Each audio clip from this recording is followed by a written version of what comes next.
हाय। अब हम डिस्कस कर रहे हैं लेटेस्ट सी बुक के chapter number 21 operations on bits की एक्सरसाइज का क्वेश्चन B.B। इस क्वेश्चन में बोला गया है rewrite the following expression using bitwise compound assignment operator. तो जब हम बिटवाइज कंपाउंड असाइनमेंट ऑपरेटर की बात कर रहे हैं तो हमें सबसे पहले तो ये पता होना चाहिए कंपाउंड असाइनमेंट ऑपरेटर्स होते क्या हैं। कंपाउंड असाइनमेंट ऑपरेटर का मतलब है कि दो ऑपरेटर को एक साथ में लिख देना।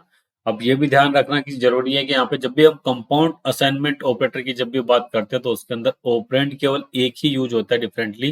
जैसे कि अगर वेरिएबल हमारे पास में ए एंड बी हैं तो जब ए इक्वल टू कुछ भी ऑपरेटर अप्लाई करेंगे तो उसमें से एक ऑपरेंड वो होगा जिसके अंदर की वैल्यू को हम फाइनली आउटपुट के अंदर असाइन कर रहे हैं।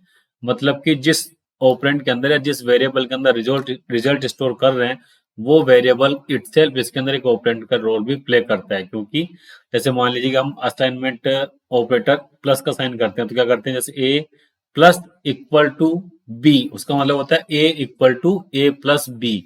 तो उसी तरीके से जैसे अर्थमेटिक असाइनमेंट ऑपरेटर यूज होते हैं उसी तरीके से बिटवाइज कंपाउंड असाइनमेंट भी ऑपरेटर यूज होते हैं। और बिटवाइज कंपाउंड असाइनमेंट ऑपरेटर उन्हीं ऑपरेंड के ऊपर या उन्हीं ऑपरेटर्स के ऊपर अप्लाई करते हैं जिनके अंदर की बाइनरी मतलब कि दो ऑपरेंड्स काम में आते हैं। जबकि जैसे कि कॉम्प्लीमेंट वाला ऑपरेटर है तो कॉम्प्लीमेंट के ऊपर केवल सिंगल ऑपरेंड होता है तो उसके अंदर हम कंपाउंड असाइनमेंट ऑपरेटर का यूज नहीं कर सकते। लेकिन और हो गया, एंड हो गया, एक्सोर हो गया, लेफ्ट शिफ्ट हो गया, राइट शिफ्ट हो गया, ये सभी के अंदर दो दो ऑपरेंड यूज होते हैं तो इनके ऊपर हम कंपाउंड असाइनमेंट ऑपरेटर का यूज कर सकते हैं। अब ये जो हमारे पास दिए हुए उनका कंपाउंड असाइनमेंट ऑपरेटर के साथ में कैसे इंप्लीमेंट करना है वो चेक कर लेते हैं। जैसे देखिए ए इक्वल टू ए और 3, ए और 3 का जब हमने बोला गया है तो इसका जब कंपाउंड असाइनमेंट ऑपरेटर हम यूज करते हैं तो जो ऑपरेंड जिसके अंदर की वैल्यू स्टोर हो रही है वो आ गया लेफ्ट साइड के अंदर ए।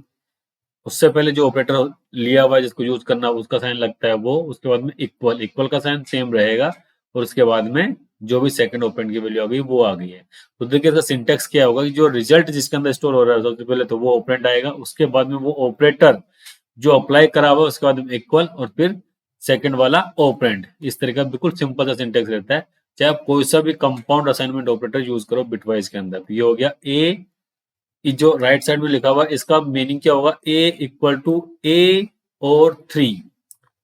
अब उसी की तरह सेकंड वाले के ऊपर चलते हैं तो इसका मतलब हो गया ए के ऊपर एंड ऑपरेटर अप्लाई करना है तो एंड ऑपरेटर मतलब ए सबसे पहले तो लेफ्ट ऑपरेंड आ गया ए जिसके अंदर की वैल्यू स्टोर कर रहे हैं, रिजल्ट जिसमें स्टोर कर रहे हैं। उसके बाद में ऑपरेटर कौन सा अप्लाई करना है, एंड वाला, तो एड्रेस ऑफ बिटवाइज एंड आ गया हमारे पास। उसके बाद में इक्वल का साइन आ गया और ये हमारे पास वैल्यू आ गई सेकंड ऑपरेंड की। अब थर्ड आ गया, थर्ड के अंदर क्या रिजल्ट किसके अंदर स्टोर कर रहे हैं, हम रिजल्ट स्टोर कर रहे हैं बी के अंदर तो सबसे लेफ्ट में क्या आ गया बी। उसके बाद में कौन सा ऑपरेटर अप्लाई कर रहे हैं यहाँ पे, ओ एक्सोर, एक्सोर आ गया। उसके बाद में इक्वल का साइन और फिर सेकंड ऑपरेंड की वैल्यू आ गई। सेम उसी तरीके से सी के अंदर करेंगे, सी के अंदर लेफ्ट शिफ्ट हो रहा है तो सबसे पहले तो वो ऑपरेंड जिसकी वैल्यू असाइन करनी है जिसका रिजल्ट स्टोर होने वाला जिसके अंदर तो वो तो आ गया सी। उसके बाद में ऑपरेटर कौन सा आ गया, लेफ्ट शिफ्ट, उसके बाद में आ गया इक्वल, उसका मतलब हो गया 2। इसका मतलब क्या होगा कि सी के अंदर वैल्यू असाइन कर देनी है वापस से सी की लेफ्ट शिफ्ट 2 करने के बाद में C equal to C left shift 2। Same उसी तरीके से राइट शिफ्ट भी हो जाएगा, D equal to D right shift 4।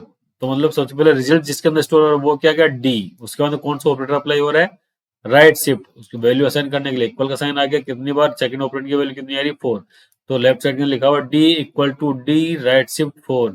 तो जो राइट के अंदर लिखा हुआ है डी राइट शिफ्ट इक्वल 4, इसको रीड करने का प्रोसेस और इसको रीड करने का प्रोसेस दोनों सेम ही है, इनके अंदर कुछ भी डिफरेंस नहीं है। ये जस्ट लिखने का तरीका चेंज हुआ कि ये तो ऑपरेटर के साथ में लिखा हुआ कंप्लीटली और ये कंपाउंड असाइनमेंट ऑपरेटर का यूज करके लिखा हुआ है। तो अल्टीमेटली हमने क्या कर दिया है, ये जो लेफ्ट हैंड के अंदर जितने भी हमारे पास में सिंटेक्स थे या फिर जो भी हमारे पास में एक्सप्रेशंस हैं उनका कंपाउंड असाइनमेंट ऑपरेटर के साथ में इस तरीके से हम इसको यूज कर सकते हैं। कंपाउंड असाइनमेंट ऑपरेटर को यूज करने का तरीका क्या होता है, जो ऑपरेंड जिसके अंदर की वैल्यू स्टोर होने वाली है उसको सबसे लेफ्ट मोस्ट में लिख देते हैं।